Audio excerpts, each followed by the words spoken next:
What's up, guys? It's your boy Fishcakes. I don't know if anyone can hear me. This fan or my AC is really loud. Um, so I'm going through all these songs that I made on a Tascam DP-02, and I'd say I've made around a good 200 songs, or not really songs, but like ideas and material that I just planned on creating just for the hell of it, and just because songs I wanted to make the actual song. Um, so for those who don't know, the DPO2 is not very reliable. At least in my experience. Maybe back when it was released in like '07, '06, maybe then it was very, very reliable.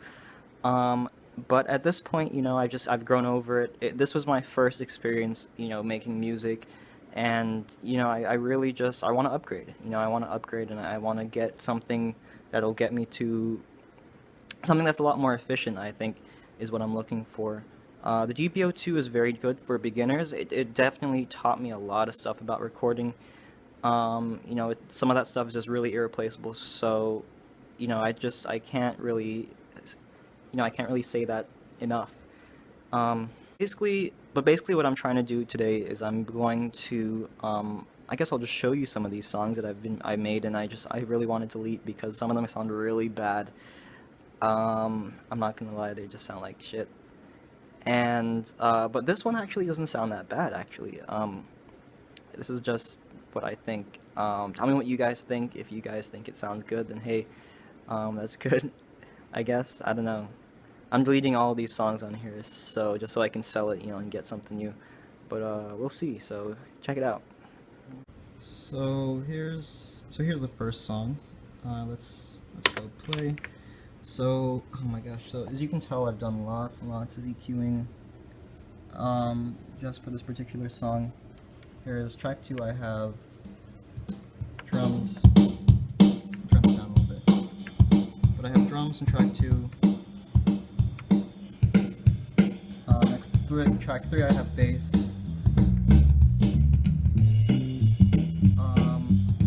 Track 5 guitar, rhythm guitar. Now track 6 should be lead.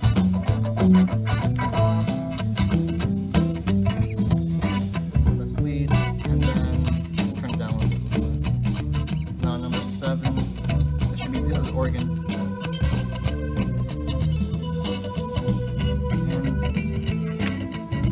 And I'm mixing all this in mono, because it was kind of like I'm trying to make like a throwback 60s kind of vibe sounding song. You can already tell it sounds a little bit like, I think like T-Rex maybe. Let me turn it up.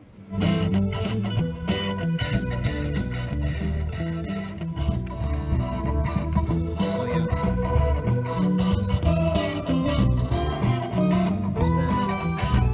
If I turn these down, 7 is like an octave guitar going on. Let me put these back up.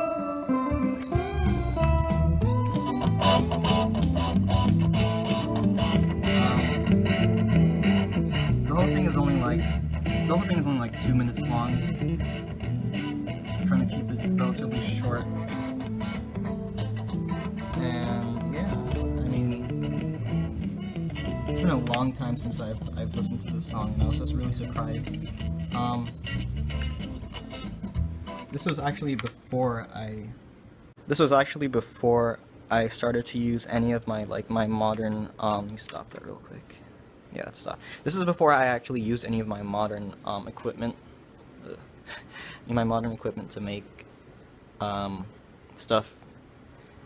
This is actually, so the drums are all like. Drums are GarageBand, organ is GarageBand. Let me see, what else am I using? I'm actually using what I'm sitting on right now. I'm sitting on a Gallien-Kruger MB115. It's a bass amp, but back in the day, I said back in the day like it's a long time ago. Back in the day, like a year ago, I would just take it and I would just crank it up, because I thought that if you cranked up an amp, then it would break up and it would sound like a Marshall or whatever you want it to sound like. And so I literally just took a 200 watt bass amp, plugged my guitar straight into it, and just cranked the gain up to like all the way up, and it was very freaking loud. But I got some what I would say, some pretty good results from it. It sounds good on guitar, it sounds good on bass. I really love this amp. This is a great amp. I'm actually using it as a subwoofer right now. I'm sure my neighbors hate me, but yeah, I'm just gonna go and master this real quick. I already have the set in points, so set in, you can see there's at 0. Set out is 236.11, it seems. So let's go back and let's press shift and master. This thing is really fiddly, as you can tell. Hold on. There we go. So it's blinking, and you're gonna press record at the same time. So yeah, press record and play at the same time if you want to master something. I keep saying master, but it's really just mixing. It's just mix down.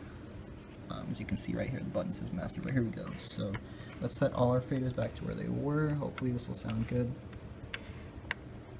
And 7. I have a little bit of reverb and a little bit of reverb on this, on both 7 and 6. So let's see.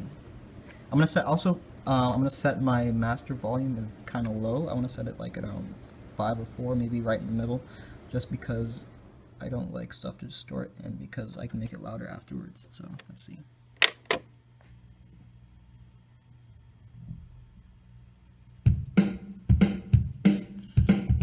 And I guess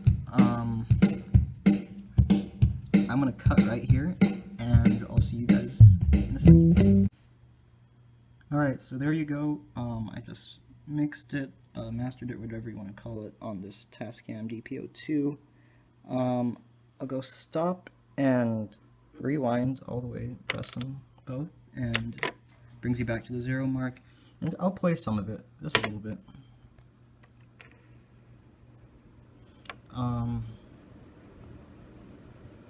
Let me see. Oh, wait. Oh, crap. Hold on. 1 second. Okay. Yeah, there we go. It's playing now because it wasn't in master mode. As you can see, the green light is on. So now you can actually hear the master of it.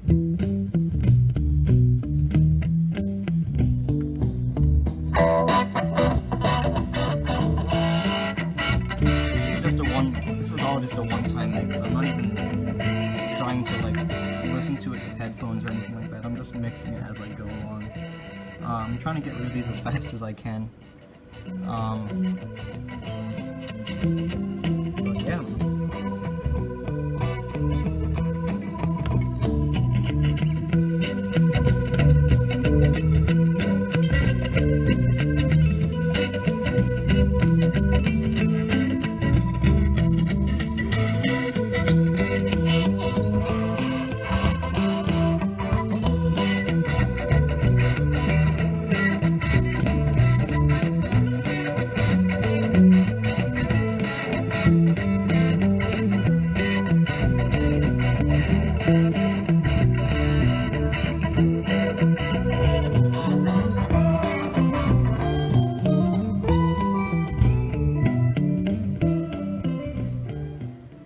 Okay, so right now what I'm gonna do is, it's in USB mode, and it's already,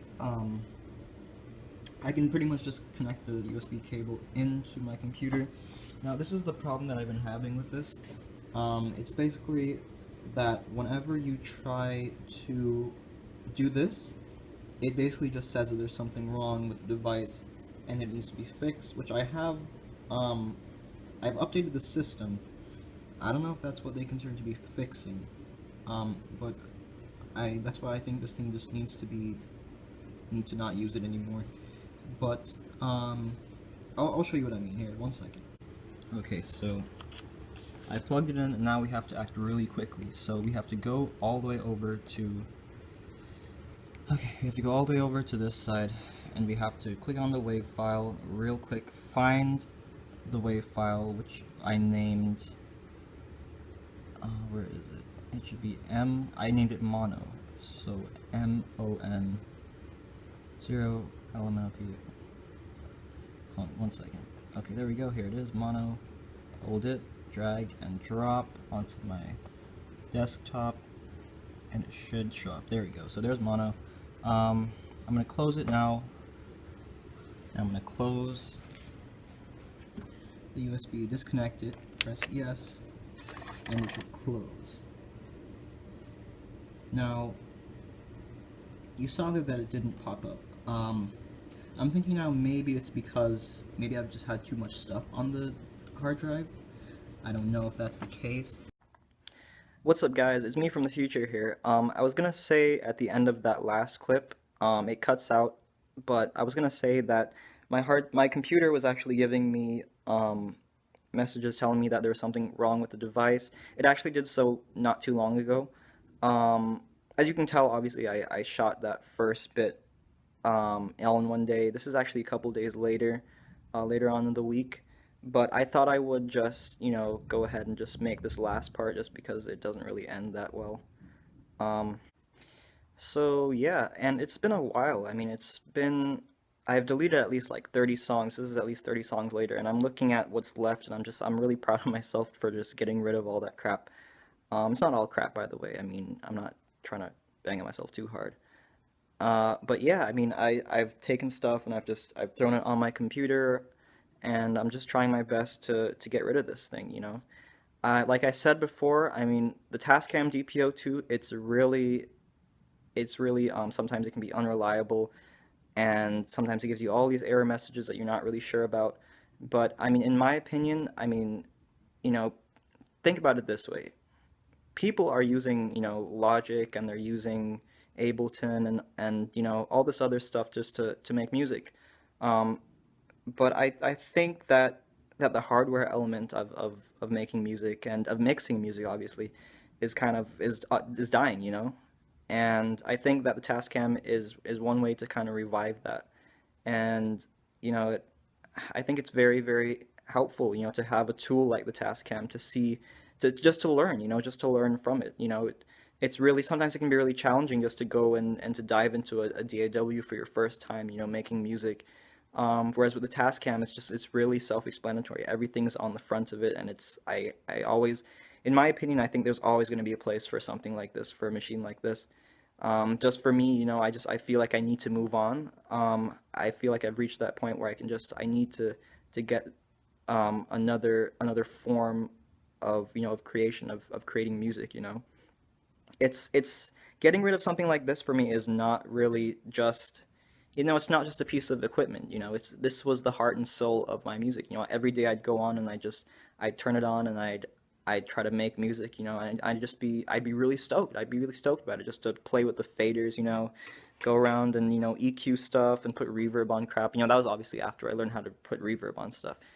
Um, but, just taking the time to learn it, and, to understand it, and, spending countless hours obviously on YouTube too. That helps. But, it's part of the whole process. And I hope that someone else who has this machine will be able to use it to their advantage, and use it like I did, And so that's the end of this video. It was kind of long, kind of drawn out, but I just thought I'd show you guys how to make this, how to use the Tascam kind of in a way. And if you like the music that I make, feel free to go ahead and subscribe. Feel free to listen to it. I'm actually going to sign up with DistroKid, so I'm going to have all my stuff distributed, and you'll be able to listen to it everywhere, Spotify, iTunes, wherever. So it's been me, Fishcakes, guys, and I'm signing off right now.